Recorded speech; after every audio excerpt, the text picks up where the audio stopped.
Replay.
ఒక video తయారు చేశారు. ఇక్కడ తీవ్రమైన జనసాంద్రతతో నిండిన లోయర్ బాల్కనీ, రేవతి మరియు శ్రీతేజ స్పృహ కోల్పోయింది కూడా ఇక్కడే లోయర్ బాల్కనీలో.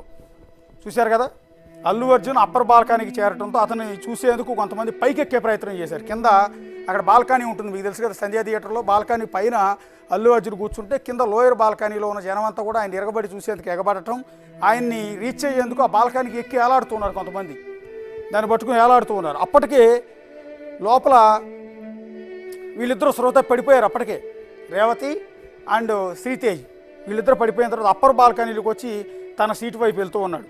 ఎవరినో కావలించుకుంటున్నాడు, కొంతమంది ఓదారుస్తున్నాడు, కొంతమంది హగ్ చేసుకుంటున్నారు, కొంతమంది అభినందనలు తెలియజేస్తున్నారు. మీరు తోపు సార్, మీరు తురుము సార్, మీరు ఇది సార్ అది సార్ అని. సుమారు 9:45 నుంచి 9:50 మధ్యలో లోయర్ బాల్కనీలో అపస్మారక స్థితిలో రేవతి ఆమె కుమారుడు శ్రీతేజ్ పడి ఉన్నారు. Bought from out side lower balcony canteen దగ్గర దృశ్యాలు చూడండి. అవుట్ సైడ్ క్యాంటీన్ దగ్గర దృశ్యాలు మొత్తం జనమంతా కూడా ఇవంతా కూడా ఫుటేజ్ కలెక్ట్ చేసింది హైదరాబాదు పోలీస్ డిపార్ట్మెంట్. అసలు ఏం జరిగింది వాస్తవం అనేది. సో ఈ తొక్కిసలాట జరిగి అప్పటికే వాళ్ళిద్దరూ స్పృహ కోల్పోయారు. అక్కడ నుంచి బయటికి తీసుకొచ్చి సిపిఆర్ చేస్తున్నారు పోలీసులు. పడిపోయిన రేవతిని అండ్ ఆమె బిడ్డ శ్రీతేజ్ని తీసుకొచ్చి సిపిఆర్ చేస్తున్నారు. ఆ సిపిఆర్ చేయబట్టే శ్రీతేజ్ ప్రాణం నిలబడింది, రేవతి మాత్రం చచ్చిపోయింది. పాపం రేవతిని బతికించలేకపోయారు. వాళ్ళిద్దరిని బతికించడానికి పోలీసులు పడిన కష్టం అంతా ఇంత కాదు. అది చూడండి, అక్కడ పోలీసులు అప్పటికే లాఠీ చార్జ్ చేస్తున్నారు, కొంతమంది తరిమి కొట్టే ప్రయత్నాలు చేస్తున్నారు. అప్పటికే తొక్కిసలాట అయిపోయింది. పోలీసులు పాపం ఎవరో లేడీ కానిస్టేబుల్. సో ఈ దశలోనే ఆల్రెడీ లోపల రేవతి శ్రీతేజి వాళ్ళ కాళ్ళ కింద నలిగిపోయి స్పృహ కోల్పోయారు. అప్పటికే కాసేపటికి రేవతిని ఆమె బిడ్డకి పోలీసులు సిపిఆర్ చేసి బతికిచ్చే ప్రయత్నం చేస్తున్నారు. వాళ్ళు మోసుకొచ్చారు బయటికి. అది చూడండి, ఆ బిడ్డని థియేటర్ లోపల నుంచి బయటికి తీసుకొచ్చి ఒక ఆయన పోలీసు అనుకుంటా బహుశా, వాళ్ళిద్దరు సిపిఆర్ చేస్తున్నారు. చూడండి, నోట్లో నోరు పెట్టి గాలి ఊదే ప్రయత్నం చేస్తున్నారు, గుండెల మీద సిపిఆర్ చేసి బిడ్డను బతికిచ్చే ప్రయత్నాలు చేస్తున్నారు. చూడ పాపం అక్కడ పోలీసుల కష్టాలు చూడండి. పాపం ఒకటి కాళ్ళు రుద్దుతూ ఉన్నారు, ఒకరు చేతులు రుద్దుతూ ఉన్నారు ఆ బిడ్డను బతికించడానికి. ఈ పక్క తల్లి రేవతిని తీసుకొచ్చారు మహిళా కానిస్టేబుల్, ఆమె గుండెల మీద ఒత్తుతూ సిపిఆర్ చేస్తూ ఉన్నారు, ఆమెను బతికించడానికి ప్రయత్నాలు చేస్తూ ఉన్నారు. ఇదంతా పోలీసులు పడిన కష్టాలు. తర్వాత సుమారు రాత్రి 10:45 ఏసీపీ హాస్పిటల్ నుంచి తిరిగి వచ్చి బయట పరిస్థితి, రేవతి గారి చనిపోయిన విషయం మరియు శ్రీతేజ పరిస్థితి గురించి అల్లు అర్జున్కి తెలియజపరచడానికి అనేక సార్లు ప్రయత్నించగా మేనేజర్ సంతోష్ అడ్డుపడి తను తెలియజేస్తానని చెప్పాడు. సుమారు 11:45 మేనేజర్ అల్లు అర్జున్ బయటికి తీసుకుని వచ్చే ప్రయత్నం చేయలేదు. ఏసీపీ నేరుగా అల్లు అర్జున్ దగ్గరికి వెళ్ళి రేవతి శ్రీతేజల పరిస్థితి ఇలా ఉందని ఆయనకు వివరించే ప్రయత్నం చేశాడు. అల్లు అర్జున్ ఏమంటాడు, నా దగ్గరికి పోలీసులు రాలేదంటాడు. సో ఆ థియేటర్ మేనేజర్ అనుకుంటాం, ఇందాక పిఆర్ అనుకున్నాం మనం, సంతోష్ అనేవాడు, వాడిని ఖచ్చితంగా ఈడ్చు రావాలి, వాడి మీద కేసు ఫైల్ చేయాలి. తర్వాత 11:40 డీసీపీ సెంట్రల్ జోన్ మేనేజర్కి అల్లు అర్జున్ని తీసుకుని వెళ్ళాలని చెప్పారు. మేనేజర్ 10 నిమిషాలు మరియు సమయం అడగగా పోలీసులు ఈలోగానే లోపలికి వెళ్ళిపోయారు. అల్లు అర్జున్ని డీసీపీ బయటికి తీసుకొచ్చిన దృశ్యాలు. ఏసీపీ వాళ్ళకి ఏసీపీని లోపలికి ఎలా చేయలా, ఆ థియేటర్ మేనేజర్ అనుకుంటా సంతోష్ అనేవాడు. ఆ సంతోష్ అనేవాడు కుదరదు అన్నాడు వెళ్ళటానికి. వెళ్ళలేదంటే ఆయన డీసీపీకి ఇన్ఫార్మ్ చేసినట్టు డీసీపీ స్వయంగా వచ్చి ఆడు సంతోష్ అనేవాడికి వార్నింగ్ ఇచ్చి డీసీపీ స్వయంగా లోపలికి వెళ్ళి అల్లు అర్జున్ వెంట పెట్టుకుని ఆమె చచ్చిపోయిన విషయం చెప్పి సిచ్యువేషన్ సీరియస్గా ఉంది, మీరు బయటికి రావాల్సిందని చెప్పి ఒప్పించి బయటికి తీసుకొస్తున్న దృశ్యాలు ఇవన్నీ. బయటికి తీసుకొచ్చి డీసీపీ స్థాయి అధికారి ఆయన వెంట పెట్టుకుని బయటికి తీసుకొచ్చేసిన తర్వాత కూడా చూడండి, వాళ్ళిద్దరూ కారు ఎక్కారు, రష్మిక అండ్ అల్లు అర్జున్. ఎక్కిన తర్వాత మళ్ళీ సన్ రూఫ్ పైకి లేచి నిలబడ్డాడు. ఏది, డీసీపీ వచ్చి నేను బయటికి తీసుకొచ్చి ఒక మహిళ చచ్చిపోయిందని చెప్పిన తర్వాత కూడా ఆయన ఆలోచనే మారలా. మళ్ళీ యథావిధిగా సన్ రూఫ్ పైకి ఎక్కి మళ్ళీ రోడ్ షో చేసుకుంటూ వెళ్ళాడు.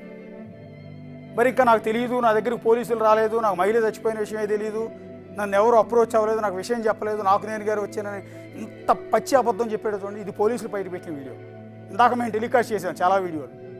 సరే అవన్నీ పక్కన పెడతాం. ఇప్పుడు పోలీసులు రిలీజ్ చేసిన వీడియోని కూడా తప్పుపడతావా? ఇప్పుడు బయటకు వచ్చిన తర్వాత ఇవన్నీ కూడా అల్లు అర్జున్ సినిమా థియేటర్ నుంచి బయటకు వచ్చిన తర్వాత దృశ్యాలు. థియేటర్ బయట ఇంటికి తిరిగి వెళ్తూ ఇదిగో లేచి నిలబడ్డాడు. చూడండి, అర్థమైందా మీకు? థియేటర్ బయటకు వచ్చే వరకు కారులోనే కూర్చున్నాడు.